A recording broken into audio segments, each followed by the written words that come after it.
நெல்லை சந்திப்பு சூர்யா மருத்துவமனையில் நீரிழிவு மருத்துவ மையம் திறப்பு விழா நடைபெற்றது. திருநெல்வேலி ஜங்ஷன் பஸ் ஸ்டாண்ட் எதிரே பிரபல சூர்யா உயர்தர சிகிச்சைகளுக்கான மருத்துவமனை நவீன மருத்துவ வசதிகள் மற்றும் மருத்துவத்தில் சிறப்பு வாய்ந்த மருத்துவர்களால் மருத்துவ பயனாளிகளுக்கு நல்ல முறையில் சிகிச்சை வழங்கி வருகிறது. சூர்யா மருத்துவமனையில் புதிதாக சூர்யா நீரிழிவு மருத்துவ மையம் அமைக்கப்பட்டுள்ளது. இதை ரோட்டரி இன்டர்நேஷனல் மாவட்ட ஆளுநர் 2011-2012 மற்றும் பாலபாக்கியா குழும தலைவர் ஆறுமுக பாண்டியன் சிறப்பு மருத்துவ தொகுப்பை அறிமுகப்படுத்தி துவக்கி வைத்தார்.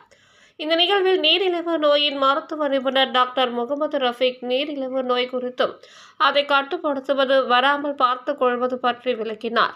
இந்நிகழ்வில் சூர்யா மருத்துவமனை ஆலோசகர்கள் குழுவினர் உட்பட பலர் கலந்து கொண்டனர். சூர்யா மருத்துவமனை திருநெல்வேலி மற்றும் சுற்றுவட்டார மக்களுக்கு சிறந்த மருத்துவ சேவையை வழங்கி வருவது குறிப்பிடத்தக்கது. உலக நீரிழிவு நோய் தினத்தை முன்னிட்டு இன்று நெல்லை சூர்யா மருத்துவமனையில் நீரிழிவு நோய்க்கான சிறப்பு சிகிச்சை வழங்கப்பட இருக்கின்றது. அதற்கான பிரத்யேகமான ஒரு கிளினிக், மல்டி டிசிப்ளினரி கிளினிக் என்று ரோட்டரி தலைவர் திரு ஆறுமுக பாண்டியன் அவர்களால் இன்று ஆரம்பித்து வைக்கப்பட்டது. இந்த உலக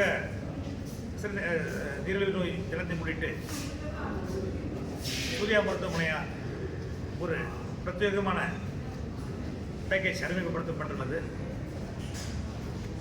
வருமுன் காப்போம் என்பது மிகச்சிறந்த ஒரு வழி.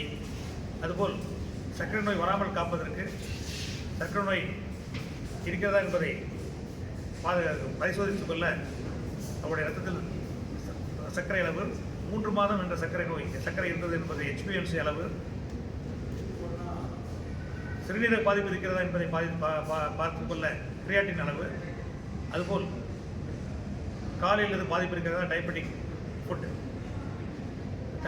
வைப்ரேஷன் மீட்டர், இவை அனைத்தையும் இன்று இந்த வருகின்ற மக்களுக்கு செய்யப்படுகின்றது மிக குறைந்த விலையில். அதுபோக சர்க்கரை நோய் நிபுணர்களால் மற்றும் டயட்டிஷியன் உணவு நிபுணர்களால் அவர்களுக்கு ஒரு விரிவான ஆலோசனையும் வழங்கப்பட இருக்கின்றது. இவையெல்லாம் நம்முடைய திருநெல்வேலி மாவட்ட மக்களுக்கு, தென் தமிழக மக்களுக்கு ஒரு மிக முக்கியமான விஷயமாக நாம் இதை அறிமுகப்படுத்தியிருக்கின்றோம்.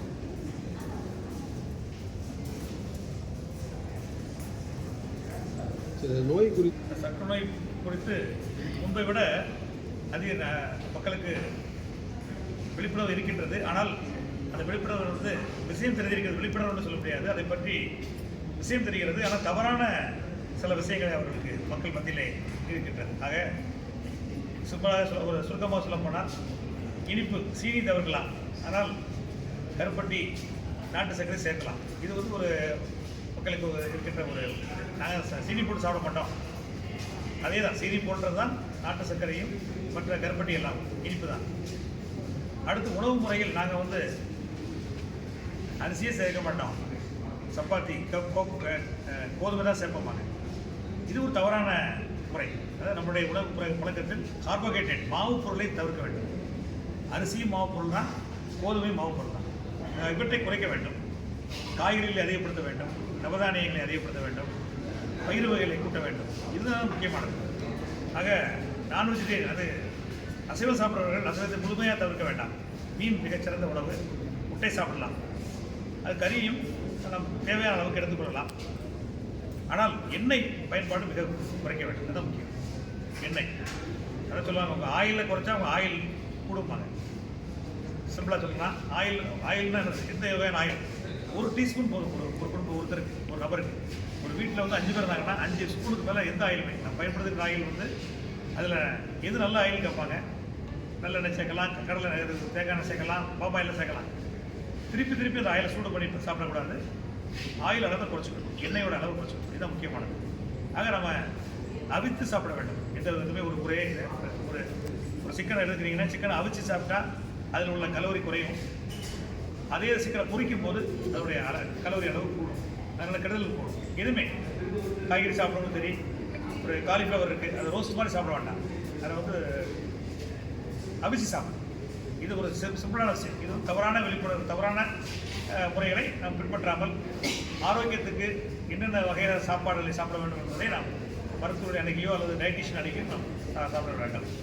அடுத்து மருத்துவர் அனுமதி இல்லாமல் சுயமாக மாத்திரை சாப்பிடுவது. எங்கள் அப்பாவுக்கு இந்த மாத்திரை இருந்தது, கிளினிக்ஸ் ஒரு மாத்திரை போட்டார், எனக்கு சுகர் அந்த மாத்திரை போட்டார். ஒவ்வொருத்தருடைய வயதுக்கு ஒவ்வொருடைய இணை துணை நோய்களுக்கு ஏற்ப இந்த மருத்துவ முறைகள் மாறும்.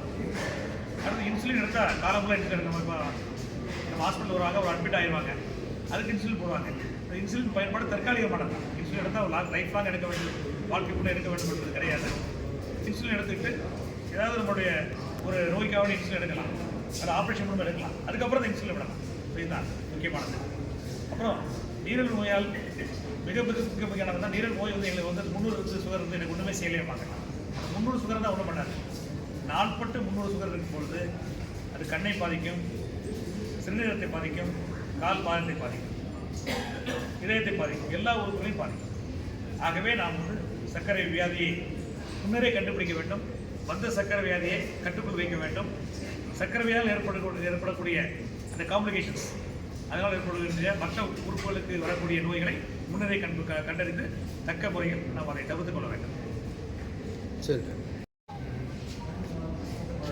சீனியர் கன்சல்டன்ட் சார் மோகன் ரமேஷ் சார் சொன்னபடி நாம் வந்து இந்த சர்க்கரை நோய் கிளினிக்கை ஓப்பன் பண்ணதோட நோக்கம் என்ன அப்படின்னா, நீங்கள் பார்த்துட்டிங்கன்னா 9ல் ஒருத்தருக்கு சர்க்கரை நோய் இருக்கிறது. அது மாதிரி இந்தியா வந்து உலகத்தில் சர்க்கரை நோயில் 2வது இடம் வந்து அடைஞ்சிருக்கு. ஸோ அதனால் நம்ம என்ன பண்ண போகிறோம்னா, சர்க்கரை நோய் வராமல் தடுக்கிறதுக்கு என்ன பண்ணலாம் அப்படிங்கிறதுக்காண்டி தான் இந்த கிளினிக். இந்த சர்க்கரை நோய் உடலில் எவ்வளோ இருக்குதுங்கிறத பார்க்குறதுக்கும், அது வந்து ரத்தத்தில் மட்டும் இல்லாமல் சார் சொன்ன மாதிரி சிறுநீரகத்தில், அப்புறம் கொழுப்பு எவ்வளோ இருக்குது, எல்லாம் சேர்ந்து பார்த்தா தான் அவங்க டாக்டருக்கு வந்து ஒரு கன்க்ளூஷனுக்கு வர முடியும். அதுக்கான இதுதான் ஒரு ஸ்பெஷல் பேக்கேஜ் ஒன்று இந்த கிளினிக்கில் இன்ட்ரடியூஸ் பண்ணியிருக்கோம். அந்த பேக்கேஜ் அது மாதிரி ஒரு சர்க்கரை நோய் வந்தவங்களுக்கு அவங்க வந்து என்ன விதமான ட்ரீட்மெண்ட் எடுக்கணும், என்னென்ன சாப்பாடணும் அப்படிங்கிறத பற்றிலாம் இந்த கிளினிக்கில் வந்து அறிஞ்சிக்கலாம். ஒருவேளை நாள்பட்ட சர்க்கரை நோய் அதனால் வரும் பக்க விளைவுகள், சார் சொன்ன மாதிரி ஒரு கிட்னி ப்ராப்ளம் வந்துடுச்சு, அவங்களுக்கு டயாலிசிஸ் தேவைப்படுது அப்படின்னாலும் நம்ம மருத்துவமனையில் அதுக்கான வசதிகள் இருக்குது.